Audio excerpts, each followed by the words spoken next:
Hi everybody in MIT 813. My name is Dr. Elodie Jones and I'm going to be facilitating your class this semester. One of the things you should know right away is this is my very favorite class. I think it's really powerful.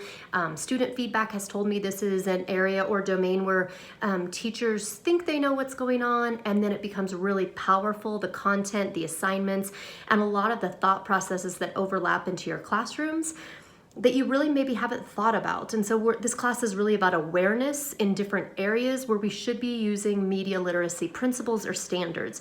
And so our standards are framed around ISTE, the technology standards that are international. And the other part is the ACRL. And the ACRL actually has these media standards, and they're through the American Library Association, so the ALA. So we're using the ACRLA. And they do a really good job of framing that from a very global standpoint, not just for educators, but just good quality media usage. And then ISTE frames it around technology standards, and those standards we would want to look at are more like tech coaches and educators, even looking at the student side when we're thinking, what should our students be able to know, be, and do when it comes to the curriculum? So I want to introduce you with that. I want to just frame real quick the assignments that are discussion board based are posted right on the community, and I don't want a Google Doc.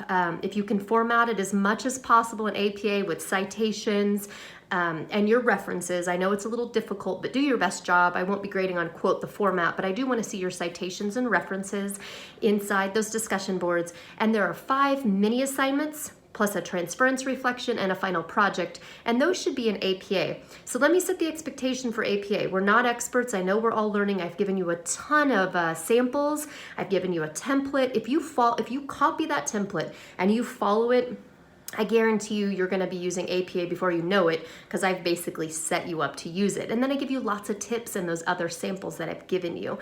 So please use that. Your first mini assignment, I will go in and I'm going to give you detailed feedback. I'll say, hey, good job, way to do this APA thing. Or I may say, please note that this needs to happen. So I don't go out and give you feedback because I need it. I give you feedback so you can improve.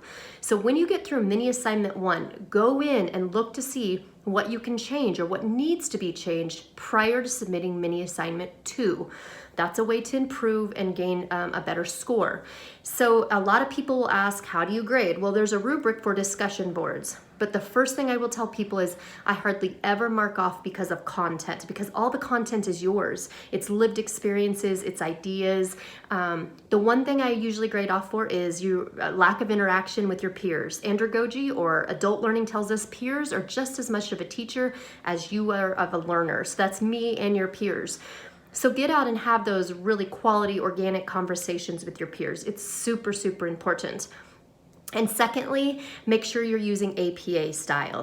Those are areas where you're going to lose points if you're not using APA when you're asked and if you're not interacting with peers. So get out and have those quality conversations and learn from each other. It's amazing the teachers and the reviewers and ideas and integrations that are going to happen if you get out and you find your group and have quality discussion. So I really want to encourage that. And I encourage peer review. You know, if you see a peer that submitted something and you look at their Google Doc and you cannot open it, or it's set to view only, or you're like, hey man, that header isn't right, change this. Tell them it's perfectly fine for you to be in place of a teacher and to help your peers become better. I'm not the only expert. Everyone can become an expert and we can all help each other. And with that being said, I just want you to know there's sometimes if I'm posting something or if things are unsure, please ask questions.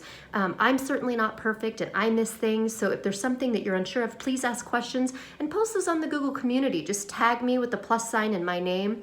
I'll get an email alert, I'll answer it, and then everyone can learn from your questions versus you just sending me an email. So please get out there, post questions, and I'm just really excited to see where this goes.